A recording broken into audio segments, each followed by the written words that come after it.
A Maldição da Serra Escura. Meu nome é Antônio, e essa história aconteceu em 2003, quando eu tinha 23 anos e trabalhava como ajudante em uma fazenda perto de Rio das Pedras, uma cidadezinha pacata no interior de Minas Gerais. Era um lugar simples, onde as pessoas viviam do que a terra dava. Milho, feijão, leite e às vezes um pouco de café nas encostas mais altas. Eu era jovem, cheio de energia, e não tinha muito apego por superstições. Até aquela noite, histórias de lobisomem, assombrações e maldições não passavam de causos contados pelos mais velhos para assustar criança ou passar o tempo nas noites sem luz.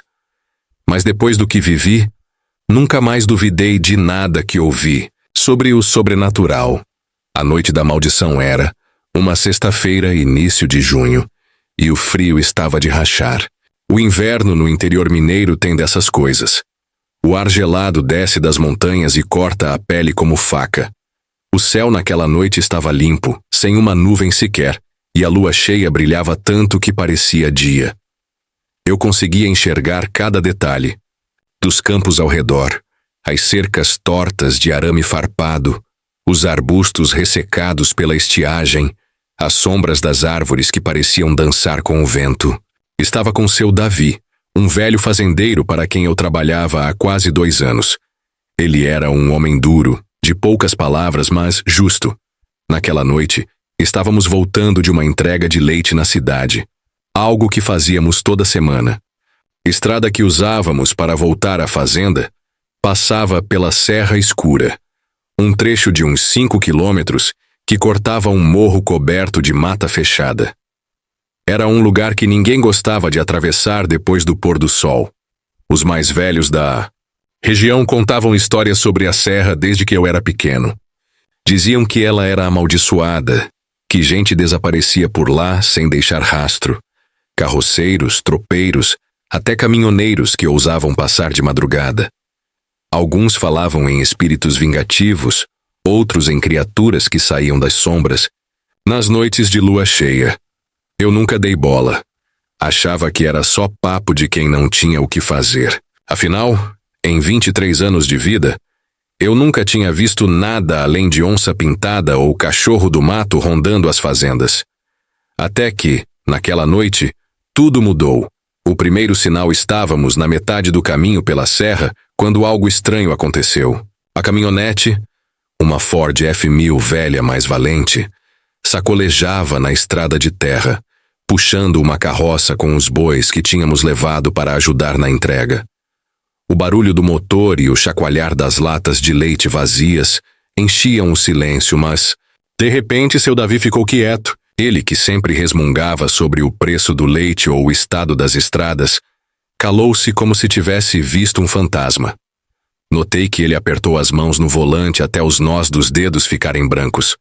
"Tá sentindo esse cheiro?" perguntou. Ele com a voz baixa, quase um sussurro. Eu ia responder que não, mas antes que abrisse a boca, respirei fundo e senti. Era um fedor horrível, forte, que invadia as narinas e parecia agarrar a garganta. Um cheiro de podridão, como se um animal tivesse morrido há dias e estivesse apodrecendo ali perto, mas misturado com algo mais. Um toque acre, químico, como enxofre queimado. O ar ficou pesado, difícil de puxar para os pulmões. Olhei para os lados, tentando entender de onde vinha aquilo, mas não vi nada além da estrada iluminada pela lua e da mata escura que nos cercava. Foi então que os bois na carroça começaram a se agitar. Eles, que estavam quietos até então, puxaram as cordas com força, bufando e batendo os cascos contra o chão de madeira. Seus olhos estavam arregalados, cheios de pavor, como se soubessem de algo que nós ainda não tínhamos percebido. "Isso não é coisa boa", murmurou seu Davi, pisando fundo no acelerador. A caminhonete deu um solavanco, e eu me segurei no banco enquanto a poeira subia em nuvens atrás de nós. Meu coração começou a bater mais rápido, mas eu ainda não sabia o porquê. Só sentia que algo estava errado, muito errado. A aparição de repente do lado esquerdo da estrada, algo se moveu no meio do mato seco. Foi rápido, quase um borrão, E no começo eu achei que fosse um cachorro grande ou talvez uma capivara assustada. Mas então a coisa saiu das sombras e parou na beira da estrada, e meu sangue virou gelo nas veias. Era uma criatura que eu nunca tinha visto, nem em sonho, nem em pesadelo.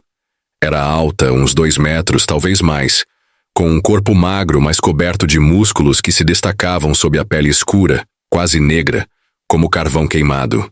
Os braços eram longos, desproporcionais, pendendo até quase o chão, e terminavam em mãos que não eram nem humanas, nem de animal. Eram garras, enormes, curvas, que arranhavam a terra enquanto a criatura se movia, curvada como se estivesse pronta para saltar. A cabeça era grande, com orelhas pontudas que se erguiam como as de um lobo, e os olhos, aqueles olhos eram a pior parte. Brilhavam num vermelho vivo, profundo, como brasas acesas no fundo de uma fornalha. A boca estava entreaberta, deixando à mostra dentes tortos, alguns quebrados, outros afiados como facas de açougueiro. Eu não conseguia tirar os olhos dela. Meu corpo inteiro tremia, e minha mente gritava para que eu fizesse alguma coisa, mas eu estava paralisado. Então, a criatura virou a cabeça devagar e olhou direto para nós. Seus olhos encontraram os meus, e juro que senti um frio subir pela espinha, como se ela estivesse vendo através de mim, como se soubesse quem eu era. Então ela começou a correr na nossa direção, a fuga desesperada. "Segura firme!" gritou seu Davi, pisando ainda mais fundo no acelerador. A caminhonete derrapou na estrada de terra, os pneus cantando contra as pedras soltas, enquanto uma nuvem de poeira subia ao nosso redor. Olhei pelo retrovisor e vi a criatura correndo, ao nosso lado, de 4, com uma velocidade que não parecia natural. Ela se movia como um predador, os músculos flexionando sob a pele escura, as garras rasgando o chão a cada passada. Estava tão perto que eu podia ouvir o som dela, um rosnado baixo, gutural, que parecia vir de algum lugar profundo e sombrio. "Pega a espingarda, Antônio", berrou seu Davi, mantendo os olhos na estrada. A arma estava atrás do banco. Uma garrucha velha de cano duplo que ele sempre levava por causa das cobras e dos ladrões de gado. Minhas mãos tremiam tanto que mal conseguia alcançá-la. Quando finalmente puxei a espingarda, tentei destravar o tambor, mas meus dedos escorregavam, molhados de suor frio. "Atira, desgraça!" gritou o velho, quase fora de si. Eu levantei a arma, mirei pela janela aberta, mas antes que pudesse puxar o gatilho, a criatura saltou. Foi tudo rápido demais. Num instante ela estava no chão, no outro estava no ar, vindo direto para nós. Vi aqueles olhos vermelhos bem na minha frente, tão perto que senti o calor do seu bafo fétido. O lobisomem, porque era isso que ela era, eu não tinha mais dúvidas, bateu contra o vidro da caminhonete com uma força que fez o metal ranger. O impacto deixou marcas de garras profundas no capô, como se tivesse sido cortado por uma máquina. Seu Davi girou o volante com tudo, fazendo a caminhonete derrapar para o lado. A criatura perdeu o equilíbrio e caiu, rolando para dentro da mata com um grunhido furioso. Não olhei para trás. Nenhum de nós olhou. Só continuamos acelerando, o motor rugindo, até chegarmos à fazenda quase meia hora depois. As consequências. Na manhã seguinte, o sol mal tinha nascido quando voltamos ao local do ataque. Fomos eu, seu Davi e mais 3 homens da fazenda, todos armados com espingardas e facões. O ar ainda tinha um leve cheiro de enxofre, mas o fedor de podridão tinha sumido. Encontramos as pegadas na estrada, marcas enormes afundadas na terra como se algo de centenas de quilos tivesse passado por ali. Eram largas, com sulcos profundos onde as garras tinham se cravado. Não havia dúvida de que não era um animal comum. No capô da caminhonete, os arranhões eram ainda mais impressionantes à luz do dia. O metal estava rasgado em linhas tortas, profundas, como se alguém tivesse usado uma serra elétrica.